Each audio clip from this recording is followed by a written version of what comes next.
Assalomu alaykum. Siz huquqiy tahlil haftaligi dasturidasiz. Bu dastur har hafta sizlardan kelib tushayotgan huquqiy savollarni hammasini jamlab, ularning ichidagi eng dolzarb, eng ko'p chalkashliklar tug'dirayotgan masalalarni tanlab olish uchun tashkil etilgan. Bu yerda mishmishlar, taxminlar yoki kimdir aytgan gaplar emas, faqat amaldagi qonunchilik, rasmiy normalar va huquqiy asoslar tahlil qilinadi. Maqsadimiz murakkab huquqiy masalalarni oddiy tilda, hayotiy misollar orqali tushuntirish, sizni keraksiz jarimalar, noto'g'ri qarorlar va huquqiy xatolardan asrashdir. Bugungi sonda ham haftaning eng ko'p berilgan savollarni olib, ularni qonuniy doirada aniq va lo'nda qilib tahlil qilib beramiz. Agarda sizda ham savollar bo'lsa, uni izohlarda yozib qoldiring. Keyingi sonlarda savollaringiz o'qib eshittirilishi mumkin. Tayyor bo'lsangiz, biz boshladik. Birinchi savol. Aka, men alimentlarni o'z vaqtida to'lab kelaman, lekin ayolim meni otalik huquqidan mahrum qilmoqchi.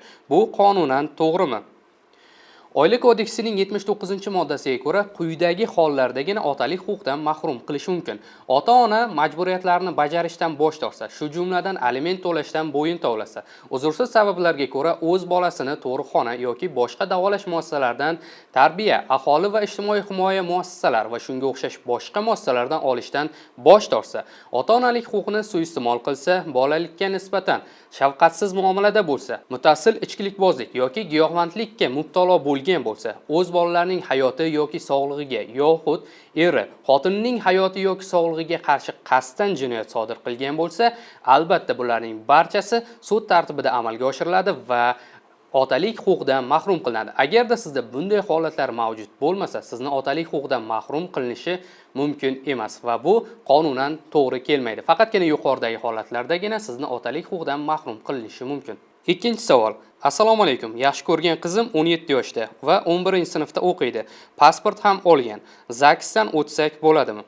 Oila kodeksining 15-moddasiga ko'ra nikoh yoshi er va ayol kishi uchun, ya'ni erkaklar va ayollar uchun 18 yosh etib belgilangan.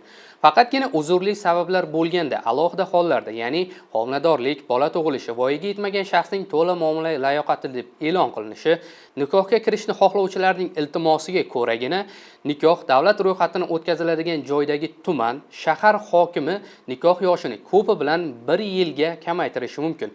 Qolgan holatlarda bu mumkin emas. Ya'ni pasportga ega ekanligi yoki 17 yoshga to'lganligi ZAGSdan o'tish uchun asos bo'la olmaydi. Uchinchi savol.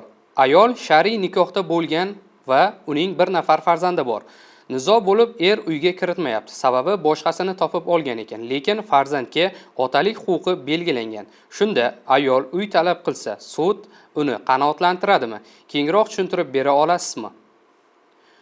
Oila kodeksining 18-moddasiga ko'ra nikoh fuqarolik holati dalolatnomalarini qayd etish organlarida ro'yxatga olingan paytdan boshlab nikohni tuzganlar er-xotin deb hisoblanadilar va ayni shu paytdan e'tiboran ularga nisbatan er-xotin ikkalasi uchun huquq va majburiyatlar vujudga keladi.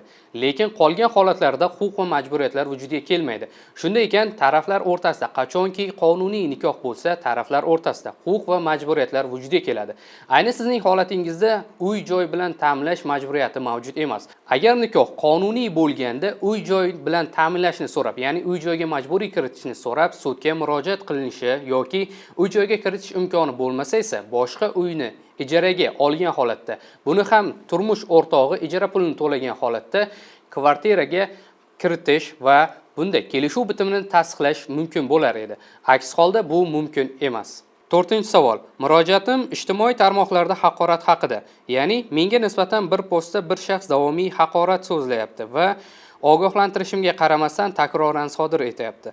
Qayerga murojaat qilsam bo'ladi? Javobgarlik tortish uchun barcha yozishmalar, skrinshotlar va boshqa dalillar mavjud. Shu borada maslahat va yo'l yo'riq ko'rsatsangiz minnatdor bo'lardim.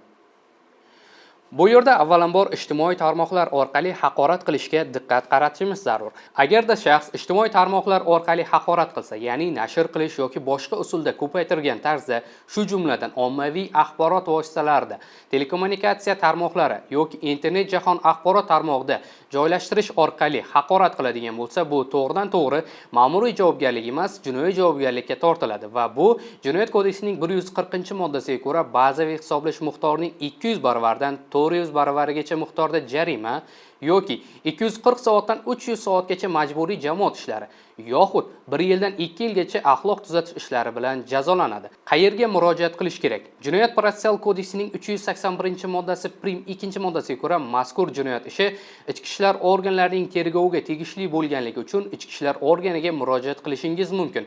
Eslatib o'tamiz, bugungi kunda bazaviy hisoblash miqdorining 1 baravari 412 ming so'mni tashkil etadi. 5-savol. Aliment to'lamayotganlarga qanday jazo bor? O'zbekiston Respublikasi Ma'muriy javobgarlik to'g'risidagi kodeksning 47 prim 4-moddasiga ko'ra, moddiy yordamga muhtoj bo'lgan voyaga yetmagan yoki mehnatga layoqatsiz shaxsni moddiy ta'minlashdan bo'yin tovlash, ya'ni ularni moddiy jihatdan ta'minlash uchun sudning hal qiluvchi qaroriga yoki sud buyrug'iga binoan undirilishi lozim bo'lgan mablag'larni jami bo'lib 2 oydan ortiq muddat mobaynida to'lamaslik 15 sutka ma'muriy javobgarlik, ya'ni ma'muriy qamoq jazosi bilan jazolanishi mumkin. Shuningdek, bazaviy hisoblash miqdorining 20 baravarigacha miqdorda jarima solinishiga sabab bo'lishi mumkin. O'zbekiston Respublikasining Jinoyat kodeksining 122-moddasiga ko'ra, yuqoridagi harakatlar, ya'ni alimentni jami bo'lib 2 oydan ortiq muddat ichida to'lamaslik 1 yil davomida takroran sodir etilgan bo'lsa 2 yilgacha axloq tuzatishlar bilan yoki 1 yilgacha ozodlikdan mahrum qilish bilan jazolanishi mumkin. Shuning uchun aliment to'lovchilardan alimentlarni o'z vaqtida to'lab borishlarini so'rab qolgan bo'lar edik. Farzand sizniki, begonaniki emas. Bugungi tahlil shu yerda o'z yakuniga yetdi. Bugun bilib olganingiz ertaga sizni ortiqcha muammo, asab va jarimalardan saqlab qolishi mumkin. Savollaringiz bo'lsa, izohlarda yozib qoldiring. Eng muhimi, keyingi huquqiy tahlil haftaligi sonlarida tahlil qilinadi. Siz bilan Asqar Abdullayev bo'ldi. Obuna bo'lishni unutmang.